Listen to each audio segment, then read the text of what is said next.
Hi everyone, my name is Ryan Rao. I'm a student at American Heritage Palm Beach, and as an HPCC Systems intern, I worked with my mentors Ming and Gaji on my project HPCC Systems Storage Support with Container Storage Interface. It's important for HPCC Systems to offer its users a versatile range of choices for the storage solution that they want to use, since these storage solutions offer various functionalities and different features. For example, AWS EFS is a storage service that is pretty much a standard NFS, only that it's managed by AWS. This gives it a more general use case, while AWS FSx for Lustre is a storage service designed specifically for high-performance computing applications such as machine learning or genome sequencing. Because it scales up to millions of IOPS, it's perfect for these types of applications that require fast storage. So with the goal of providing users with a variety of storage options for different use cases, I designed storage implementations for EFS and FSx for Lustre to allow HPCC systems to utilize these two powerful storage services. My project was divided into two phases.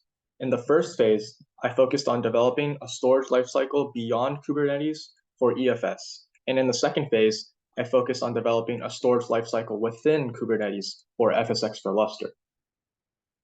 First of all, what are these storage lifecycles that I've been mentioning? In general, there are three storage lifecycles. In the first, the storage lives on the level of the HPCC systems cluster.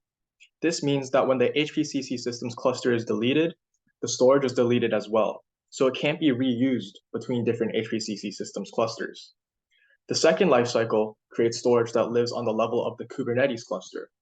This means that the storage can be reused between different HPCC systems clusters, but it can't be reused between different Kubernetes clusters.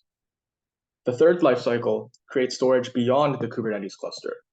This means that the storage is independent of both the HPCC systems cluster and the Kubernetes cluster, allowing it to be reused between different Kubernetes clusters. During the first phase of my internship, I focused on designing the third storage lifecycle for EFS. First, the EFS CSI driver is installed by running a script, which I created to simplify the process of setting up the various components. Once installed, the Kubernetes cluster can use the CSI driver to interact with EFS.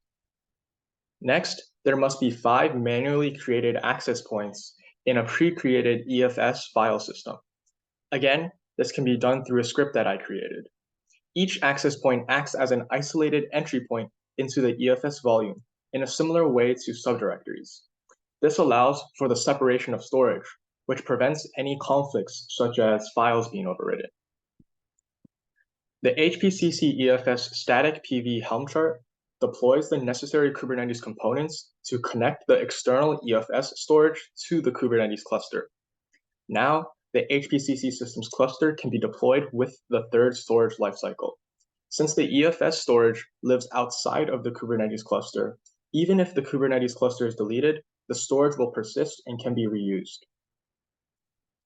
In the next phase of my internship, I focused on the second storage lifecycle for FSx for Lustre. The first step is similar to the EFS implementation, only that it's the FSx CSI driver that is installed and configured. This allows the Kubernetes cluster to interact with FSx through the CSI driver. It's worth noting that the FSx implementation works slightly differently from EFS. FSx doesn't offer an access point feature the way EFS does. So instead, we create 5 separate FSx file systems. This allows for the storage to be separated, which prevents any file conflicts.